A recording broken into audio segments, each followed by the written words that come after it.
evening, everybody, and welcome to Rowley Court and our monthly members' meeting. It's good to see you all here on this lovely evening, and tonight I think we've got a veritable treat for you with these two here. We have Andrew Barker, who's the Director of Library at Lancaster University, who tonight is interviewing Mr. Rock and Roll himself, Barry Lucas. Barry I've known on and off for 40 plus years, mainly off, but we've known each other a long time. We were in nursery, weren't we, together? We were, yes. I think I was 3, I don't know. Yeah. You were probably a year younger, I think. Yeah, he's the best. Okay. Before I introduce them formally, I've got 1 or 2 announcements about the Society.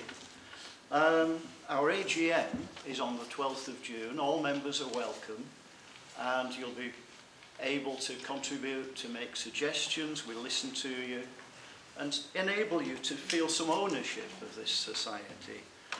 Those of you who are not yet members, I know that our treasurer has some membership forms. It's brilliant value. It's £15 a year, and for that you get to participate in lots of local events. You get to have your voice heard on local issues, and generally have a good time and enjoy yourself, which we do. Another event we've got coming up is nearer. It's on the 19th of May, when I'm aiming to do a spring clean of the streets. We've been running a campaign for the last 3 years now called The Streets Are Ours, based really on the Richard Hawley song, The Streets Are Ours. I promise I won't sing it. Can you sing it, Barry? Do you know that one? No, I can sing. Can you? Yeah, I'm not going to, but I can. Tonight, the streets out. That's a relief.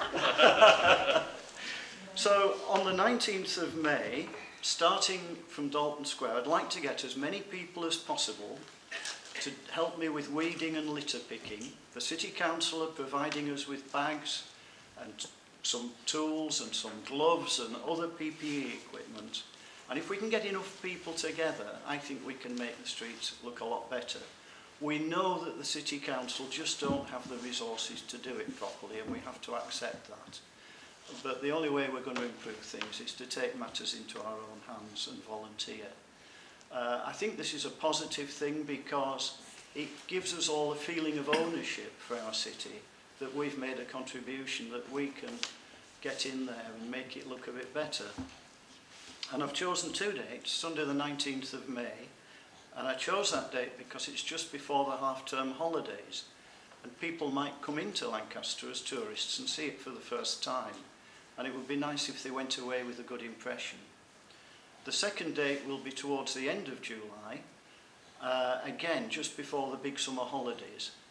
We, as a society, we're trying to promote more tourism, so that Lancaster's economy becomes a little bit more broad-based. At the moment we depend very heavily on the university, and that's no bad thing, but it's like a monocrop, a monoculture. We can't depend solely on one major economic driver. We have to diversify, and by promoting as much tourism as we can, that may help. And if we can give people a good impression of the city, well, all the better. I have mentioned to 1 or 2 of you membership. I know there are some non-members here. It's great value. It's £15 a year. We've got membership forms. Talk to our... Do you want to put your hand up, Jill? Our glamorous treasurer there, who I'm sure will be happy to take your money off you. We have with us tonight as well James Taylor, who is running an event on the 23rd of May called Feelings at Work in Modern Britain. Do you want to say a quick word about it, James? Thanks very much. Yeah, so I don't want to delay proceedings much further, but it was just to give a quick plug to an annual public lecture that's taking place on campus, just down the road, up the hill. We've got a big name visiting speaker, Professor Claire Langhammer, who is Director of the Institute of Historical Research in London. She's giving a talk on the workplace in post-war Britain, but taking, rather than a kind of traditional social history approach, it's quite a different cultural history approach. She's looking at emotions in the workplace, feelings at work, how we feel about work, the role that feelings play in modern workplaces, pursuing that from 1945 through to the present. So I think it'd be a really interesting talk, fascinating talk. It's open to the public, it's completely free to register for it. So we've got some flyers on the table at the back you may have seen as you came in. So do pick one up as you leave. It's in a couple of weeks' time, Thursday, 23rd of May. So it'd be good to see some of you there if you can make it. Thank you, James. Well, ladies and gentlemen, because we have Mr. Rock and Roll himself here, I think he deserves a really rock and roll welcome from you all. So tonight at Rowley Court we present Andrew Barker, who is interviewing the one and only, the legendary Barry Lucas.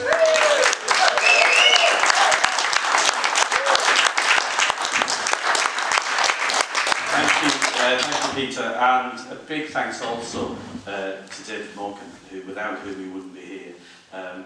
David worked with me and with Barry to get the Lancaster Civic plaque on the wall outside the Great Hall. Fantastic to do that, and I've loved working with David, and a big thank you for inviting us today.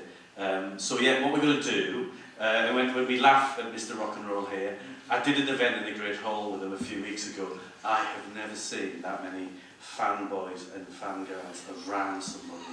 I could not believe it. It only made sense to me when I saw Barry in his element that night. So Mr. Rock and Roll indeed. So what we're going to do, questions from me to him, and then we'll open up for questions. It'll be about an hour, but we'll see how it goes. It might be slightly more than an hour, but not much more than an hour. Could be Ken Dodd time. Oh, yeah, it won't be Ken Dodd time, I promise you that. We will get out before the buses finish. What we're going to do then, so I'll start. We have recently republished a new edition of Barry's book, which we've got copies here to sell, for you to buy, sell, buy. I've got a card machine, brilliant. See you at the end, he'll even sign it. Is that good enough in terms of the promotion? But let's start with Barry, a third edition. Why do we need a third edition? Do I need a microphone? You never know. No, go on then, all right. The kids in year 6 would never believe me. I was a school teacher for 16 years after I finished this little lot, so I'm good at shouting at the back. Oi, stop talking. Why do we need a third edition? Well, yeah. We started talking about the process of creating a permanent memory of those events, that everybody started to realise, actually, thanks to Andrew, the university started to realise how important those concerts were to the local population of the Northwest. I had 9 ticket agencies all around the north of England, northwest of England, and probably 60% of the audiences were from the local community. So for 15 years, that became their social life, and they saw some of the world's greatest artists on that Great Hall stage in quite a sort of small, intimate venue, really. So we, while we were talking about creating this plaque, creating the rolling museum, really, in a way, it's a terrible sounds dead, doesn't it? But actually, it is a long time ago. We then, I think it was Hannah from Carnegie Publishing Register Scotland said, have you got enough material for a third edition? And I said, well, we've got so many, we've got loads and loads of new photographs, we've got loads of things sent in. But I said, but more important than that, I'd like to get the people who attended those shows to talk about that and send us their memories. So I put the old dreaded Facebook, etc. pages out, and we got inundated with people with amusing tales, some 3 or 4 lines, some a page. We got some incredible people from the music business to write in how important Lancaster was on the international music scene. Record companies, Island Records, the leading figure, wrote a whole page about how important Lancaster was. A director from the BBC who did Tour de Box 2 wrote about the days he lived in Bentham and used to have to walk home from the concerts, and how many different ways he could find of getting home. And he he says he's written it's about 2 pages on about how important Lancaster concerts and area records were to him in creating a career for himself. As he said, I would never have met Bruce Springsteen, I would never have got drunk with Paul McCartney, I would never have, if it wasn't for Lancaster Great Hall. So we put all those in a book, as well as other photographs that came in from out of the blue, which show, there's one picture where I just think, this looks like Wembley Arena, not the Great Hall, but anyway, it's not, it's the Great Hall. So basically that's why we did it. But to have a book, there needs to be a story. So we're going to go right back to 1968, and a young man turns up at Lancaster from Leeds by or via Cheltenham. So Barry, take us back to how you got here, and when you arrived at the university, the campus had only really just been built and was still being built. Paint a picture. What was life at the university like? Well, I arrived on a train on that in early October of 1968. It was raining. it was actually pouring down.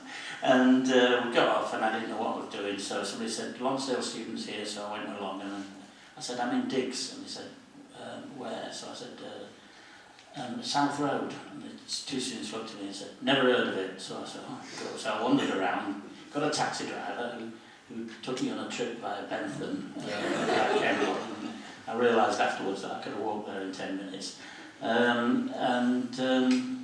So began my time at Lancaster, and it's all down to some idiot in the 6th form shouting out that there was a Northern University in Lancaster, because all I wanted to do was get back from Cheltenham up north. So I arrived here, was a student for a year, went to a few of the shows. We didn't have a hall then, a great hall. The shows were in either Bowland or Lonsdale Factory. Most of the teaching was still going on down at St Leonard's Gate then. But residences started to open up on campus in the lecture theatres. And then in my 2nd year, the Great Hall opened. And the first concert was a Fairport Convention, and I went there as a student, as a punter, bought a ticket. Probably the last ticket I bought for the Great Hall. But we then had, later on in that first term, Deep Purple were on. And in those days, the colleges each took in turns to book a night in the Great Hall. They were given a grant. They were treated like a society. So that's your grant, you spend it, and the money goes. So we had most colleges about £350. Bowland College that year, for some reason, got £600. So everybody's really excited about what would happen. Who were they going to put on? I mean, you could have got Led Zeppelin for like 450 quid then. So 600 quid was a lot of money. So we were waiting. Anyway, it was announced it was the Equals. Now today, the Equals probably got a bit more kudos than they did in 1969. It was a top of the pops team then. Our mums and dads might like the Equals, but certainly us long-haired, enemy reading, underground living students didn't. So my friend Gas Taylor stood against this social sect in an election that February and won, and persuaded me at the same time to stand for Lonsdale, and I won, and I knew nothing about promoting music. So we got together and said, what we're going to do? He said, well, I've got 350 quid, and I said, I've got 350 quid, and so we got Furness College, who didn't know what to do, and we got his 350 quid.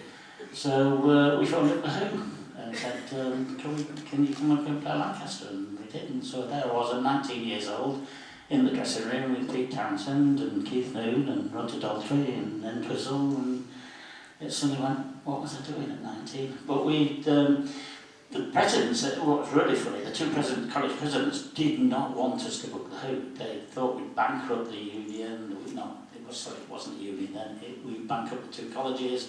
Nobody would come, and of course everybody did come. It sold out. We did ticket tracks on the spine. We made money. And for the next year I did that, or for the next year and a half I did that as a student alongside Gaz Taylor, and we ended up doing what you said 53 years ago this week. We put the Pink Floyd on. Jumping ahead here. Yeah. Sorry. Just a second, I'll get it.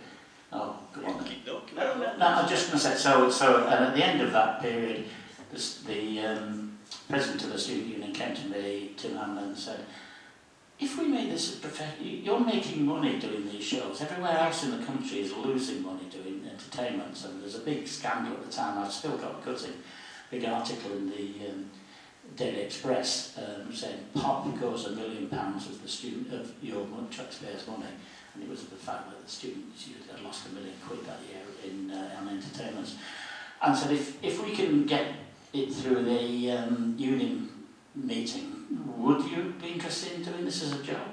And I said, you'll never get it through. Why would students give away their own entertainment to who will generally become a dinosaur in 3 or 4 years' time? When you reach about 24, you'd be too old to put student entertainment on. And he said, leave the politics to me, will you do it? So I said, yes. So anyway, he got the rest of it, as they say, is history, because they got it through. I took the role. It was for a 1 year sabbatical initially, sabbatical equivalent, and then I got the role full time, and 15 years later, I was still doing it. Well, I think we've gone through our 8 questions there. So I might pull you back for a little bit, but I do want to pull you back to the Who. So obviously there'll be people who saw the Who on stage. Some people remember the Who. Quite possibly, might be people who saw the Who. But what you go as a punter, you watch the Who, and you go home. But Barry, one of the joys of what you did is you didn't necessarily go home, and I think you had it was quite an interesting evening with the Who. Do you want to tell us about that after the gig? Yes, I won't tell them about the gig then, because as I said, it was a one-off, first time, so there was a few elements of naivety and amateurism about it. But they were in the Royal King's Arms. They were staying in the Royal King's Arms. Now, in those days, for some bizarre reason, the gig started at 8 o'clock and finished at 2 in the morning. And so we had I think we had 3 bands on that night. Yes, we did.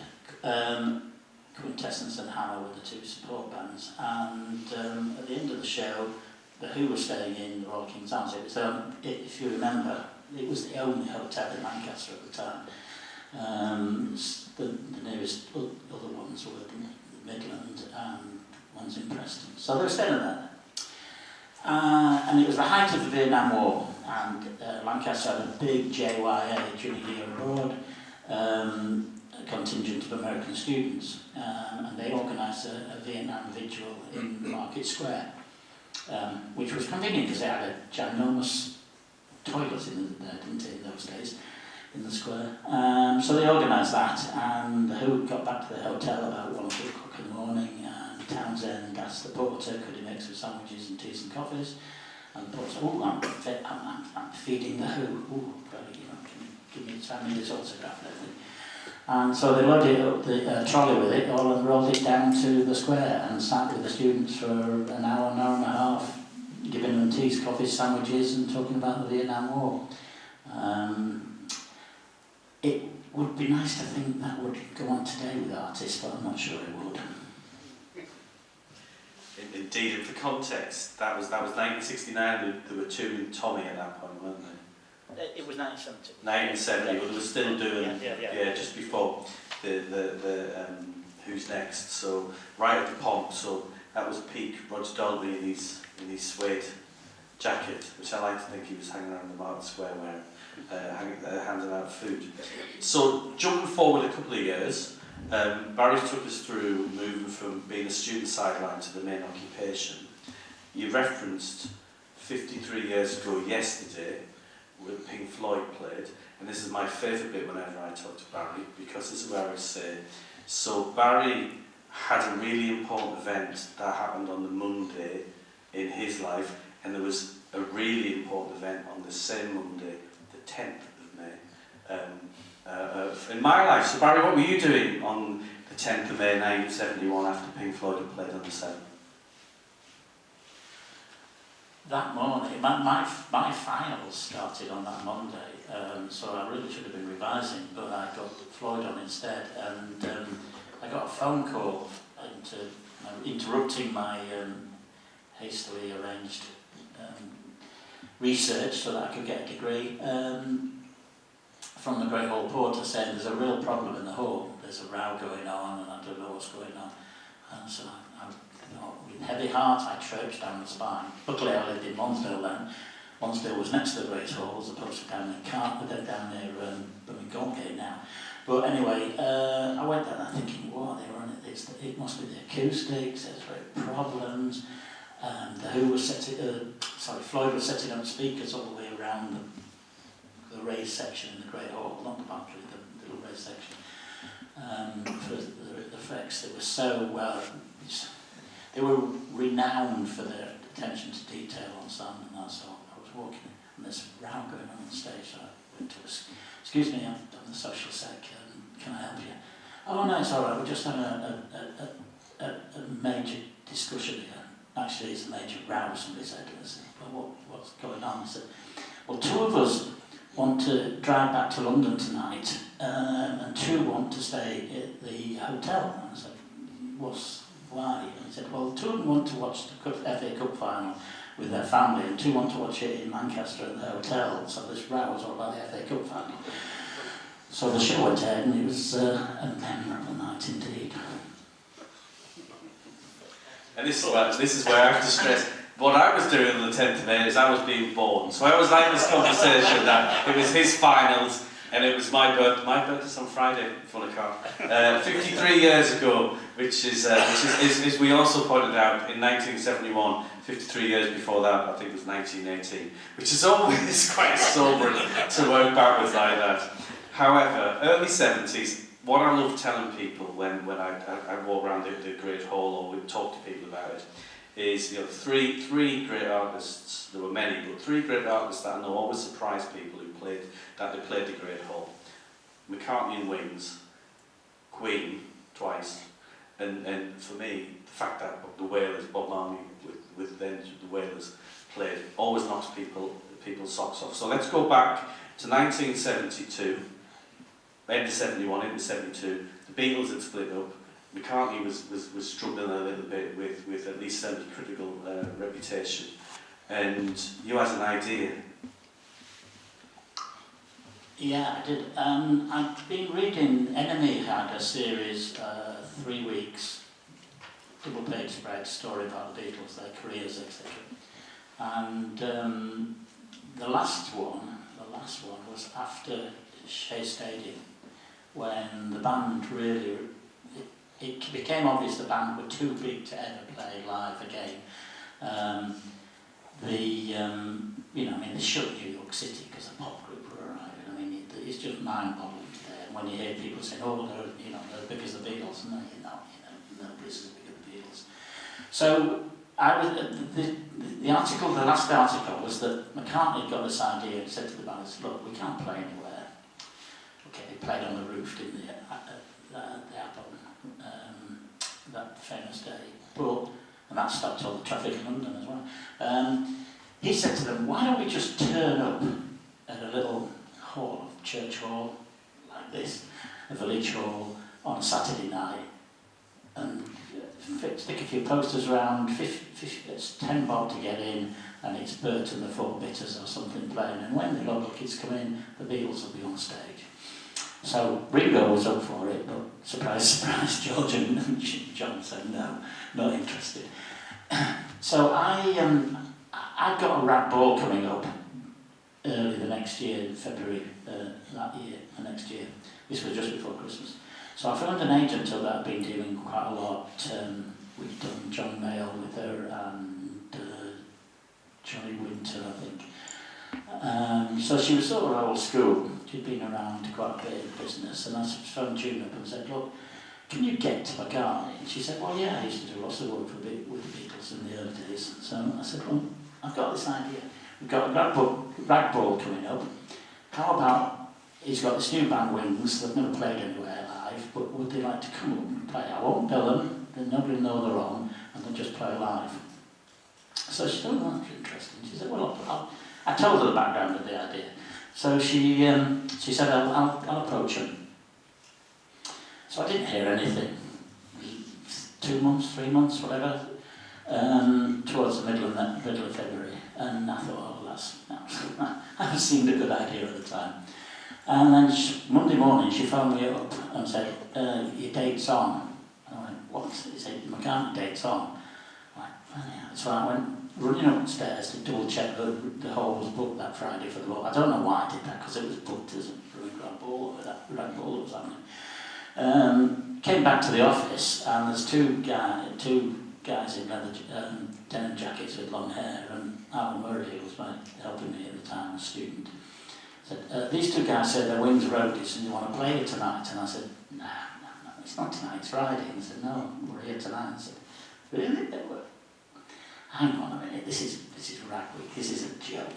So I said, where's the band then? Oh, they're over by the hall. So I walked across to the hall, around the Barbara Hepburn statue. There's Benny Lane, Henry McCulloch, kicking the ball about with McCartney, and Linda's sat on the floor nursing Stella. I'm one of probably only very few men who could say they've held Stella McCartney in their arms nearly naked. But they said, oh, we want to play? Oh, God. So I went across the Great Hall, and they couldn't see it. The two porters were laying out the chairs, and there was I don't know if people remember, but they're big, heavy wooden chairs, and they were all kept, great design for architects, down in the cellar with no lift, so two ex-servicemen had to carry them up and downstairs. They got half of them out, and I said, stop! He said, what? I said, you can't, I'm putting on a show tonight. And they said, oh, go away, in words to that effect. I said, no, any minute now, Paul McCartney's going to come through that door, and he's going, I said, go away. I said, anyway, good on cue, in walked McCartney and said, hey, are you the two guys who are giving heart attacks to them? Yeah. So, and he sat and chatted with them for about 40 minutes, eating out of his hand, said to Sid, well, what kind of music? Lovely hall, that's what kind of music? There we have proper music on, you normally, not all bloody pop rubbish. Anyway, so I then had to walk around campus. Unfortunately, I found here in Lancaster, and I found a couple of my other ticket out, just stick a handwritten notice in the window saying if you want to get here, it's 50 pence to get in, and there's Paul McCartney and Wings playing. But I mean, we got 1,100 people there, so it wasn't bad. But I was wandering around with a megaphone around campus, telling people that this, and of course everybody believed it was Rag Week, and it was just a joke. I mean, even the bouncers, I mean, we've got the hall, and bouncer, oh, hey, you've got a PA up as well. This is good, is it? It's 50 pence to get in, and then what do we do? Charge them £1 to get out for charity? No, it's McCartney's playing tonight. Nobody believed me. The General Secretary was... Can I tell the story of its full course? Yes, keep going. It's quite a long story, this, right? The General Secretary of the Student Union at the time was Bill Taylor, who's now Sir William Taylor, and he's just written an autobiography, and he devotes about 4 pages to this story. He was putting on, it was the miners' strike at the time, and so he and Gray Osterbury were putting on, I was the General Secretary of the Student Union, along with Bill, and they were putting on a Manchester band, Justin O'Connor and semi-pro R&B band in Bolton Refectory. And Gray, who was son of a miner from Normanton, and said, what on earth is he grabbed me and said, hey, what's going on? Who the hell is going to pay to go and watch? That's when the bloody Beatles are on 100 yards away in the Great Hall. And I want to see Paul McCartney. So I said, oh, God, come. He was a poet, was great, but he was also a fighting, drinking man. So I said, right, okay, but you've got to behave yourself. So he went in and started berating McCartney, and McCartney listened and said, look, don't worry, you'll get an audience. So, end of the show, I mean, they played Hippie Hippie Shake about 3 times, because they just didn't have a proper set, they had about 40-minute sets. So at the end of the show, they said, oh, by the way, I said, there's a band playing tonight. Brilliant. They said, absolutely brilliant. Friends of ours, they're in Bolton Refectory. We're all going down to watch them. They were just getting in the van and going away. But 1,100 people suddenly went down to Bolton Refectory. But poor old Bill and Greg, I said, that would teach you. They could have to got all these 50 pences there to get out quick. So that one really well. But I then was talking to the band, the Manchester band, and the leader of it said, oh, I said, what a night, I said, what a day. I said, why? He said, well, I took the day off work to come, half day off work to come up here and set up, and I arrived and I saw these guys playing football, so I went over to them and said, excuse me, he said, do you know where the show is on tonight? And this guy said to me, no. He said, why? So I said, well, I'm in a band and we're playing it tonight. And said, this guy said, we're in a band and we're hoping to play tonight. So the lad from Manchester said, well, I tell you what, I'll have a word with the social sec and see if he can get you on supporting me. And McCartney said, oh, that's very good. I wish I could do a Scouse accent. I said, that's very good of you. And he said, I suddenly looked around and I thought, oh my God, it's Henry McCullough, Denny Lane, oh God, what have I done? But he said it was good as gold. And at the end of the night, when we gave up Wings their 50 pences for patrimony and a hotel, said the Midland Hotel wouldn't allow Wings to stay there because they wouldn't pay in advance. I thought, McCartney could probably buy the Midland Hotel. Anyway, so I gave them the money and they gave most of it back to us and said stick it in the miners' fund. So. Fair play to them. But a year or so later, Yeah, which one? Queen Where are we going? supporting Mott the Hoople. That was a surprise. It was an enormous surprise. Mott the Hoople, monstrous. I mean, Mott the Hoople at the time were working with Bowie and, they got Rode Away the Stone and all that sort of stuff, all the hits. And I got a day on the tour. I think it was either the third or the fourth night on tour. And by pure coincidence, I was down in the Lancaster market earlier here, and Nigel said to me, hey, you must listen to this album. I said, what? He said, they've just got this album in, listen to it. So we listened to it some track. I said, bloody hell, who are they? He said, it's a band called Queen, I've never heard of them. I said, oh, right, okay. I'll keep an eye out. About 2 days later, the promoter doing the agent doing the mock tour said, oh, we've got the support band sorted. It's a band called Queen, but you've got to pay £40. And I went, £40? I've never heard. Oh, I have heard of them. Went on. So I phoned Nigel. I said, hey, that band, I've got on with Martin. I said, no, yeah, that'd be great. So anyway, so it's nothing to do with me. I didn't book the band. I didn't know who they were. So on the night, Nigel and I stood at the back of the hall when Queen were playing, and we looked at each other and we both thought, we knew something special was happening, and we both thought, look, if you want to be a rock and roll star, this is how you do it. Now, I've met probably 5,500, 6,000 people who will swear they were in that concert that night. They were. There was about 120. Everybody else was in the bar. I was there. Right. Not many people were watching the support. People didn't watch the support bands, and they missed a lot of good support bands at Lancaster. And I'm just as bad because I quite often miss the support band, but I saw that one because I knew it was going to be good. And then it was only about a year later, 18 months later. No, it wasn't Harvey. It was Mel Bush was doing the tour, and we were the only university on the tour. They were selling out everywhere, and they just superstar. John Stick with Mel, Bob. All gone to Bob Marley. Yeah. I had a very. It's funny actually because I'd just come back from America, and I met a guy called Rob Wynne who booked the Who for us. He was a young 18-year-old booker in a little agency in Hull, and we phoned him up because Gaz was from Hull. I was actually born in Hull, but that's nothing to do with it. We got into the Hull, and then he went down to Island Artists and became one of their top booker at the agency that Blackwell set up, because Blackwell wanted to represent those artists on the Island label, and Island were very, very important record label in the 70s. So I was over in America and I went to see Rob, and we hadn't seen each other for 45 years. We got terribly drunk. It was interesting because he sent me a note afterwards saying it was great because I could tell people, I could tell you stories, and you could tell me stories, and we knew what the hell we were talking about, because normally when I tell it, and nobody in America knows what I'm talking about.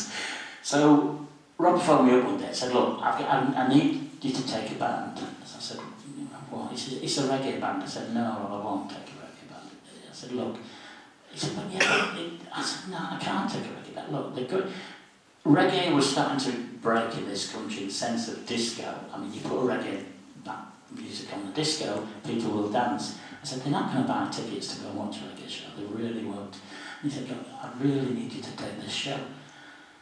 I said, why? He said, because Chris Blackwell, it's the reason why he got into music in Jamaica. It's the reason why he's moved the label over to London to break reggae. And the reason why is because the biggest artist he's ever seen, the greatest artist he's ever seen, not the biggest, but in Jamaican terms, is a guy called Bob Marley and his band The Wailers.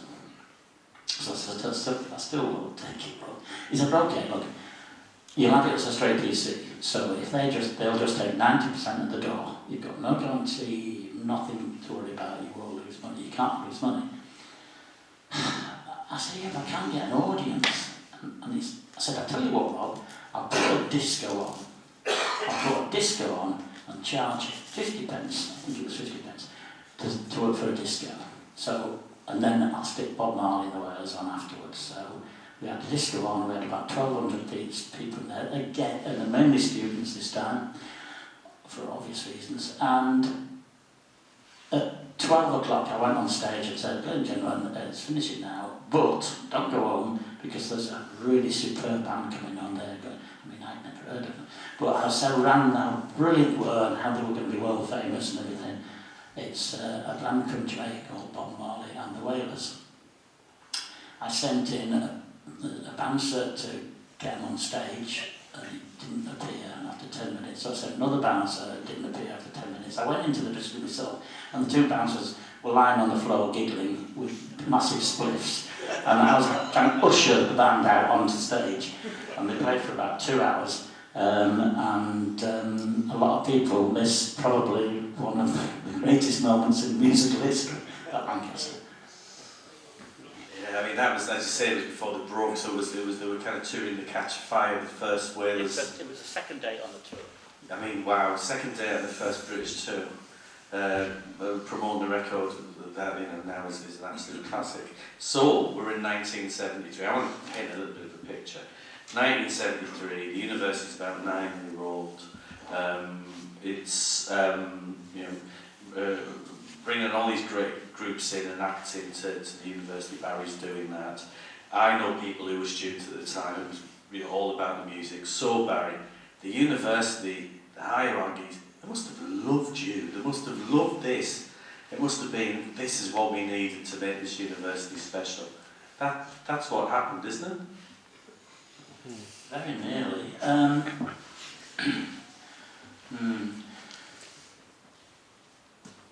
The ironic thing, and I've got Andrew Tower to thank for this, is the university spent 15 years trying to stop those shows. They were paying me, they were trying to put guys to go to the Winter Gardens, they were trying to stop the shows full stop, left, right and centre. The second book and the third book is full of letters. Some are hilarious, from the university beadle, who was an ex-policeman. He was about 60 at that time, a young man by my side of the time. But I mean, their idea of a night out was probably Joe Loss, who I did that on actually. But it was really hard work, and some of the letters, some of the descriptions of the punk nights, where people were jumping up and down, and some people had earrings, safety pins, holding their clothes together. Somebody had one through their ear, and the bar stewardess at the time had to go and hide in the toilet. She was so terrified, and all that. They were really good. So, yeah, no, the university did not appreciate those concerts at all. But interestingly, at that time when I was at that, they were really, really seriously trying to stop the shows, or at least to close them to the only, so make the student only. Which I refused to countenance. I said, you know, if that happens, I will resign straight away, because, you know, it was so important for the local populations that the Northwest, these shows. So, where was I going on that one? I forgot that. Sorry, it's an age thing. They tried desperately to stop those shows. So it got to the stage where I thought, I wonder. So I got the university's marketing department, who were, actually I was going to say world famous, certainly they were British famous as a marketing department, to do some research on that year's intake of first years, the reasons they came to Lancaster University, chose Lancaster University. So 10% chose because it was a collegiate university, and they thought that it would be more intimate and it would be friendlier and nicer than a big campus. Little around, probably thinking it was more like Oxford, then of course it was a campus, collegiate campus at the university. 10% because of where it was, on the edge of the Lake District, etc. 10% because of the courses. Oh, I've heard it's a good French department, or it's a very good economics department, or whatever. 10% for miscellaneous bits and pieces. 60% of students chose Lancaster because of the rock and roll concerts. That's why they came to Lancaster. And it rather embarrassed the university. It still didn't stop them trying to stop the shows, but I was trying to say, look, these shows are important. And at last, they've made an old man very happy. And they've recognised that fact. Thank you, Andrew. Well, thank you, Barry. No, but I have to say, I mean, I've certainly played a part, but the university is really, I mean, I can't have a conversation with anybody, but very proud from VC downwards in terms of what Barry did and what the university did in the 1970s and 80s and how it brought the community together. And it's really important to acknowledge that, which again, referencing what David and Civic Vision did for us by putting the plaque up means a huge amount. So yes, the students came, the university had a view, but why did we get so many gigs? Why, you talk in the book about social secretaries nationally, you know, really being kind of jealous about the ability you had and Lancaster had, and you just got to look at the lists with who played to see that we got everybody. So, I mean, what was the secret of your success? How did we manage to attract so many great artists? It was a different time. So artists then did tours to sell product. They weren't looking at making money. You might have been.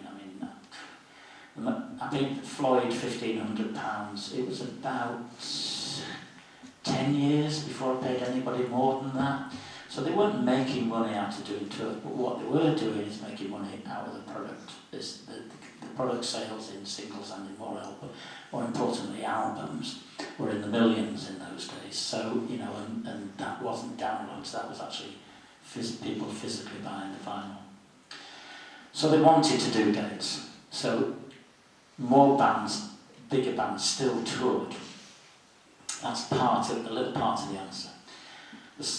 The other reasons, one, we're sat on a motorway. We're a slip exit on the motorway, aren't we? You know, so anybody travelling from Liverpool or Manchester, going up to do a day in Scotland, Glasgow, or Edinburgh, drives past the Great Hall. Stop off there. It's cost you nothing in petrol. It's cost you probably nothing in time, certainly nothing in time, and you're picking up a good payday. So that's the second one. The third one is probably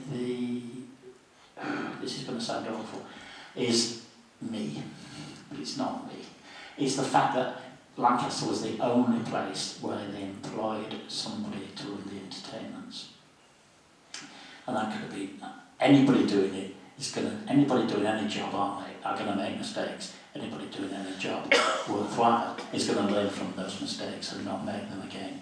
Most social secretaries were elected for 1 year, they put their favourite bands on, they lost a fortune, and they went back to their studies and went off to be a band manager or a stage agent or afterwards. Except for the few good ones who then went into the business as bookers and ripped off the innocent social sex because they believed they could. So the difference was that I was there all the time, so I could always play that role, that card. Excuse me, this is my job. You can't charge me that because this is my job. I need to make money to cover my existence. And that generally worked.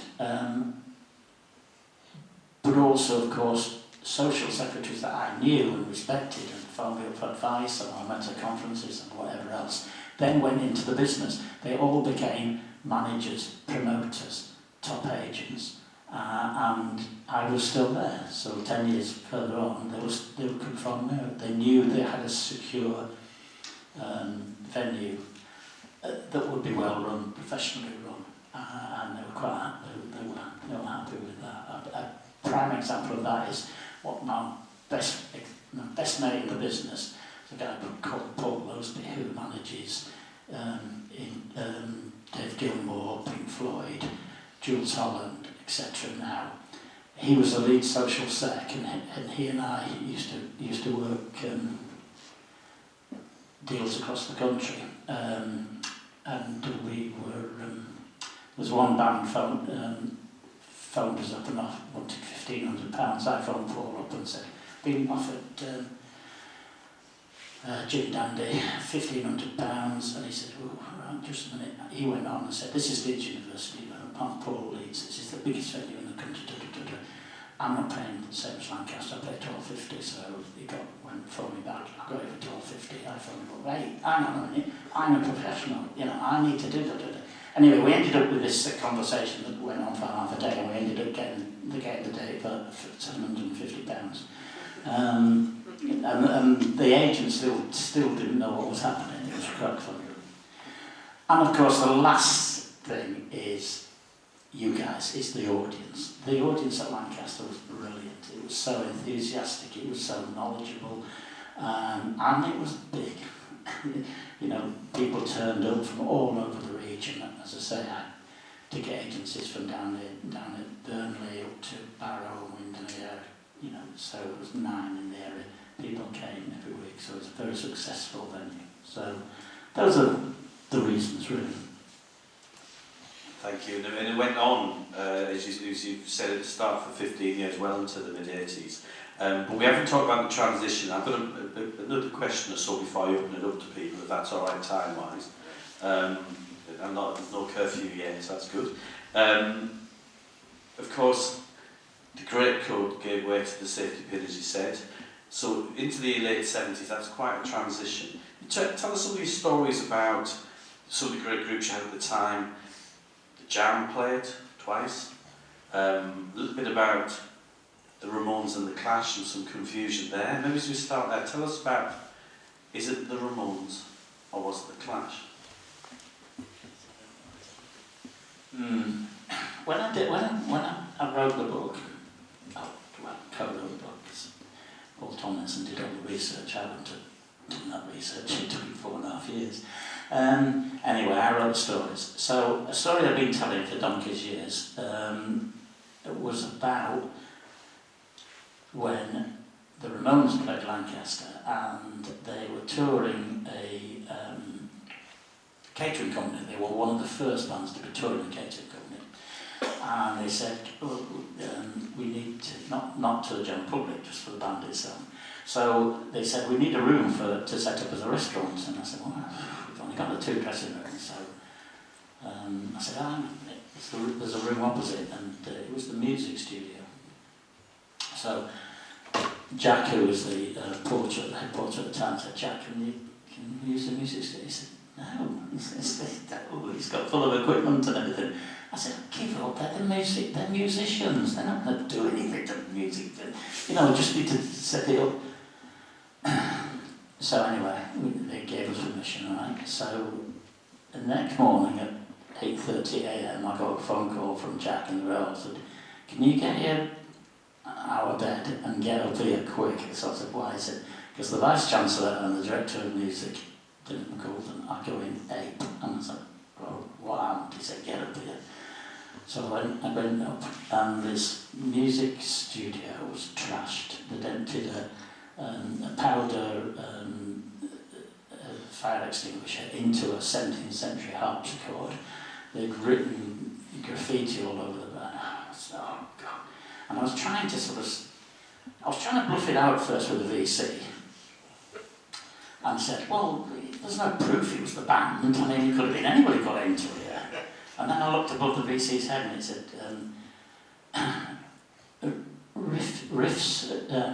melodies are for puffs, riffs are for men. And I went, "Oh God, it's a different time, remember, sorry." But I went, "All right, send me the bill." Anyway, so I told that story when we were doing the book launch in the Great Hall, and Jeff Campbell, who did the majority of the photographs of the acts, it was my head of humpers and then photographer, and then became my assistant at the Great Hall, and went on to do the same at Exeter University. Jeff pulled me at the end. He said, you know that story you told about the Ramones?" And he hadn't seen the book by that time because it was published that day of publishing. So I said, "Yeah." He said, "It wasn't the Ramones." I said, "What do you mean it wasn't the Ramones? I've been telling that story for 35 years. And he said, "No, it wasn't the Ramones." I said, "Why?" He said, "The Ramones were so nice, they even cleaned the ashtrays in the dressing room so the cleaners didn't have any more work to do."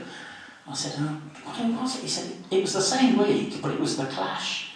I said, "Oh well, actually that probably fits the image better." And it was one guy, and I can't remember his name now, but he was he was getting kicked off the band, out of the band that night anyway. But he was arrived. Jeff had to throw him on my carriage, and the coach driver said, "He's not getting on my carriage, he can go in the luggage hold." So, anyway, so it was the Clash one. But as Jeff said to me, they wouldn't worry too much, because nearly all the Ramones are now dead, so it wasn't too bad. So yes, it was Tom Hedden from the Clash, the drummer from the Clash, who did it. Because after the last time we did an event in the Great Hall, somebody came up to me, and I can't remember if I told you this or if he then caught you, and he said to me, "I was in the room when it happened." And it was yay, Liz, yes. So you can tell the story. Oh, that's okay. So yeah, it was Tom Hedden, and yeah, the drummer he had a heroin addiction at the time, and he's all clean now. But the Ramones are all dead, the original lineup, so there's no one to offend down here anymore. So my other favourite story about this time is probably your matiness with John Waller got a gig that you might not have got otherwise.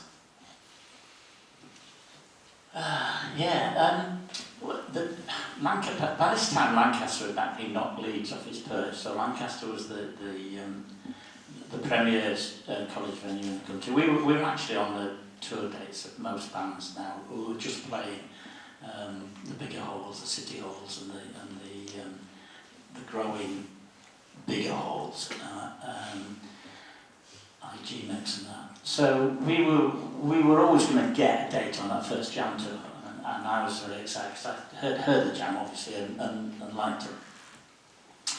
So we would during the day I was chatting to their manager, Mr. Weller, senior, who is. He walked straight off I'm sure he walked straight off the set of EastEnders, because he was just a barra boy from the East, a Cockney barra boy. And you could tell, he thought, this isn't going to last. this is a joke, and we're making thousands, but it's not going to last. So I just want to make money while I can for the lads, and buy them a nice fish and chip shop or something they can grow old in running. So I said, all right, so we're chatting, we go on really well. Second tour gets announced next year, and we hadn't got a date. So I phoned John Giddings, who was the agent. I said, "John," I said, I got on really well, Mr. Weller, and he promised that I always have a date. He said, no, he said, "We've had a meeting with the management of the band, and we've decided that they're too big to play colleges, they're too important to play colleges. this is Lancaster, it's slightly different. He said, no, he said, they're not playing colleges, I won't put a date in. And I said, well, the dates are all released, can you not find me a date somewhere? And he said, no. So I said, okay. I said, will you just say, ring up Mr. Weller and just say this to him? He said, what? He said, just say, Barry Lucas wants you a day at Lancaster. It will never, when it goes ahead, it never happened, and your money's in a brown envelope. And he said, what on earth are you on about? I said, just tell him that. No, I didn't say envelope, I said bag. So, brown paper bag. So he said, well, anyway, he phoned back about an hour. I knew he'd have to tell him, because if agents didn't put offers in front of bands and the band found out they'd be in danger of losing the band. So I knew he'd tell him, and he phoned me back about an hour later and said, you've got a date. I said, oh, great. He said, I don't know what the hell that was all about, but you've got a date. I said, I know what it was about. It was about money. Always about money. So I'm going to open up to the audience now, and we'll see how we get on in terms of questions. How we'll play it is, if somebody wants to shout out, I'll say out loud the question so everybody can hear. If you'd rather not shout out loud, put your hand up, and I'm happy to raise to you to get you to use the microphone. So let's go. Any questions for Barry? Go on then. Well, I'm Nick. Hello, Nick. I haven't been to one concert at the university. That was about 1982 or something like that. Famous Irish musician, I can't remember his name now, but he's still alive, he's still playing. But I went to although I live in Lancaster now, I'm a Midlander by origin, and went to Lancaster Poly, as it was then. Yeah. And some of the music scene there was superb. Now I'm wondering, Chuck Berry, Pentangle, with a whole host of Matt Floyd and within Coventry. But was there a theme here with the, if you like, the up and growing universities, or what was the polytechnics? Was that a theme where you get bands who were quite, up and growing bands, or even so quite famous? Coventry were at the times renowned for having a very strong music scene, and a lot of my music scene is still stuck in the 70s. So was there kind of the politics of the universities? Yeah, students at that time were very interested in music, but then so was every teenager and 20-year-old. The bands wanted to tour, they generally did tour. Now everybody, from wherever you talk to in the country, has got a story about a college they went to or they live near who had such and such a person on such and such a day. Yeah, they did, of course they did. But Lancaster were getting, because of those reasons that I outlined earlier, Lancaster was getting artists at the top of the tree. No other college in the country had Tina Turner on. No other college in the country had Eric Clapton on. No other country had college at the time when these bands were as big as they were Dire Straits. Nobody was getting U2. Nobody else got Ravi Shankar. Nobody else. The exception you did mention that Chuck Berry. Chuck Berry came in and played 6 dates, one of which was there, because that's why they recorded his famous, probably best ever record, My Ding-a-Ling. He's only #1 in this country. So, God, that's terrible, isn't it? But he played one of those days. But I mean, I had a day on that tour as well. When I left in start of '85, Dire Straits had a full page taken out for their tour that year, which had 5 5 nights at Wembley, 7 nights at the NEC and Lancaster University were the only days they were doing in the country. That didn't happen because I left, and they pulled the Lancaster date and put it in a London venue instead. Thank you. Any more? Hello. Hi. Can I firstly thank you for the amount of enjoyment you gave me as a teenager into my early 20s. And thanks for your tenacity at keeping everything running and keeping it open to outsiders, because I was brought up in Ulverston, and as a teenager into my 6th form, I used to ring the box office and book 41 tickets for bands. Yeah. I'd book a bus from Ulverston, Jock's Reliable Rex, and I'd put a list up in the 6th form, and we would always fill it, and I would charge the amount to cover the cost of the trip and the bus, and enough for my free ticket. So I booked dozens of bands dozens of gigs between the mid-70s and into the early 80s, and had a wonderful time, so thank you for that. The question was, are there any, without compromising yourself, are there any bands that you wished you hadn't booked, and are there any bands that you wish you had? I mean, given that the list is pretty inexhaustible anyway, the number that appear. Yeah. I know I can be an irritant, but I will say that out loud in case there's anybody who can't quite pick it up. So is there anybody you regret booking, and is there anybody you wish you had booked? Yeah? Yeah. This could get dangerous. It's a safe environment. It's a safe space. We had a sort of similar. When we did the unveiling of the plaque, we did a similar chat. Did Andrew and I on stage, and he said something similar, like, who's probably the most unpleasant actor ever booked? And I named this person, and within 24 hours he was dead. Go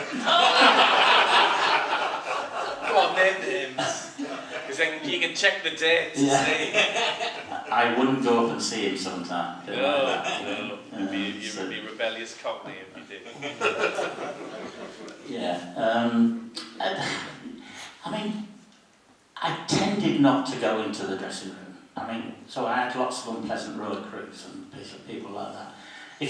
Certainly if I liked a band, I wouldn't go into the dressing room, because the chances are that they won't be very nice people. There were some terrific people. You two were fabulous. I'm going to really surprise you now. Cliff Richard was really nice. Rory Gallagher was superb. Bands that I didn't. The only ones I would say I would have had, well, there was one band that I was trying to. Well, the two bands that I was trying to get when I was still a student. So it was in my final year. And I'd got offers for them, and I was pretty sure I was going to get them, because I was going to bankrupt the union to get them, because I didn't realise I got a job coming out of this. And that was the Doors and Jimi Hendrix. Unfortunately, the Grim Reaper intervened on both of them. The ones that I regret not getting, probably Led Zeppelin and David Bowie, probably the only two that stand out. I mean, people further on the line, like Springsteen and that I would have liked to do, but that was towards the end. That was after I left River that he became massive, because I'd had Leonard Skinner done, and Paul Mosby was staying with me that night after the show, and he said at like 1 a.m, he said, after a few drinks, have you got any Springsteen? I said, wow, I got sent a couple of albums, but I've never played them. They wanted a date, but I couldn't be bothered listening to the albums, because Rolling Stone had said he's the future of rock and roll, so that turned everybody off from Springsteen initially. He said, oh, you got to play them. So we played them at 2 or 3 in the morning, and I thought, yeah, that's the road to Damascus job. And then when I woke up the next morning, I think, nah, it can't be that good. So I played them sober, and they were that good. So yeah, it was like that. Regrets one then, I suppose. Oh, yeah, I wish I'd never. Alison Moyer was unbelievable. I paid her £4,000, and I lost just over £4,000. So that sort of tells you something about the drawing power. And I don't understand why, because I like Alison Moyer. But I mean, the obvious, I don't know whether anybody's heard this story, and they probably have, but I'll tell it anyway. I came back to the office. Jeff Campbell was just starting that day with me as assistant. We came back to the office one afternoon, and the secretary said, "You've got to phone Harvey Goldsmith up." So I phoned it up and said, can you do the 14th of May? And I said, doubt it. You know, it's very close to the final started, so I would doubt it very much. He said, "No, I need you to do the 14th of May." I said, "I can't really. What's it for?" And he said, "It's for a local bands night. I want to run a talent competition." I went, "Huh?" And this is the man who did Live Aid and that. I said, "Well, yeah, no, I can't. Well, I'll check." And I phoned him. It was a Saturday, and it wasn't that finals were starting on that Monday. Finals were actually starting on that Saturday. So I phoned him back and said, "Sorry, Harvey, I can't do it." He phoned me 4 more times that afternoon saying, "You've got to do this, you've got to do this, you've got to do this." And I said, "Harvey, I can't. Why are you asking me? There must be something, a big reason." He said, "Well," I said, "Look, if you want any chance of me doing something, you've got to know what I'm doing it for." So he said, "Look," he said, "I'm doing the Rolling Stones open air tour of Europe in the big stage. We're doing Ramsey Park and all those things. And Mick Jagger came into the office last week and said, we want to do Lancaster University as a warm-up to and I said, "Oh." I said, "Well, I don't." He said, "No, you don't understand. Mick Jagger drove all the way in to say he wants to do Lancaster." And I said, "Can I ask you why?" So he said, "Because he was talking to Van Morrison, and Van Morrison said Lancaster was the best gig he's ever played in his life, and he wants the Stones to do it." So I actually did go to see the VC, and I actually did go in his office, and actually did say, "You know, this May the 14th," and he said, "Yeah." They said, "Is there any chance of you sort of postponing finals for a couple of days?" And he said, "Why?" And I said, "Well, because the Rolling Stones want to play the date on that Saturday." And he said, looked at me and said, "Mr. Lucas," now I knew I was in trouble, "Mr. Lucas, the students are here to get degrees, not to go to pop music concerts." So I said, "Yes, but if you'd asked them what they'd rather be doing on that Saturday," he showed me the door. And I think we're about to be shown the door ourselves, so I think I'm going to try for one more question. If there's one more question. You mentioned that the Queen were first on as a support act, a virtually unknown support act. Were there any others that played as support acts that later became? Yeah. Were there any other support acts beyond Queen who became huge? Wishbone Ash supported Free, blew Free off the stage. Free couldn't get on the stage and do their All Right Now, which they kept as their encore because the audience just left after because they weren't half as good. Dire Straits supported Climax Blues Band. I'm trying to think. I think Duran. Joy Division. Oh yeah. Joy Division supported. Joy Division later changed their name to New Order. Supported John Cooper Clarke in the Nuffield Theatre. Third on the bill actually, didn't he? Supported Derek.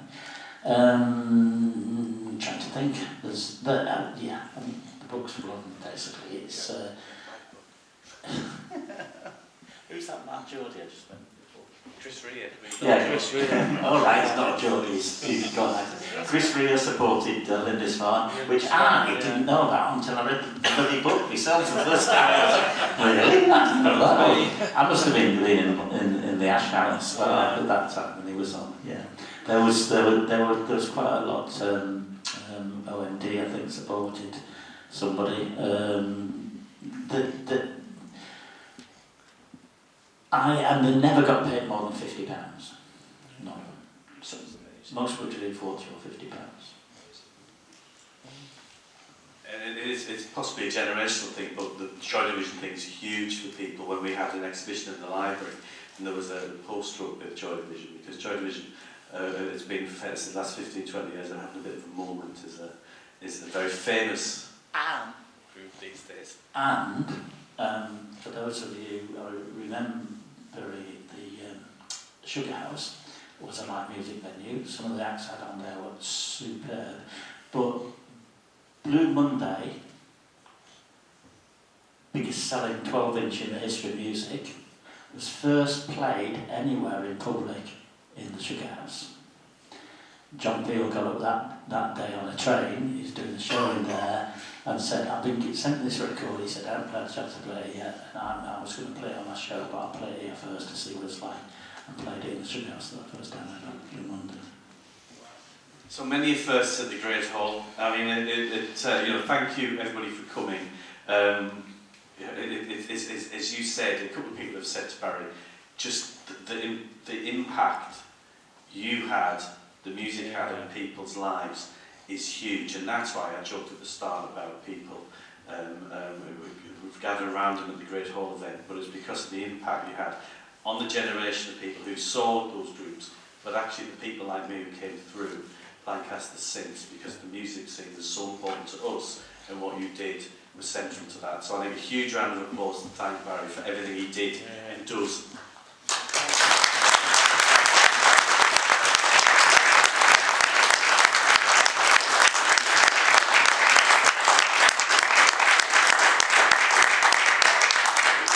That was truly excellent. Thank you, both of you. And don't forget to buy the book. There's some copies here. Yeah, you're not allowed to leave. Yeah. Did you mention that in the ticket? No, actually, but David will be on the door doing his Noddy Holder impression as usual and not letting you out. Absolutely. But don't rush off just yet. I did mention earlier about our spring clean, bringing us back down to earth. If anybody here would like to volunteer, you can either just turn up on the morning, which is 10 o'clock in the morning on Sunday the 19th, but if you feel that you want to tell me about it now, I'll be in here for a little while. You can come and talk to me and we can talk it through. It will be great to see you. We'll have a laugh. We might even run to a coffee afterwards, and it'll be good to see you. But you two, thank you again once more. It's been wonderful. Thank you.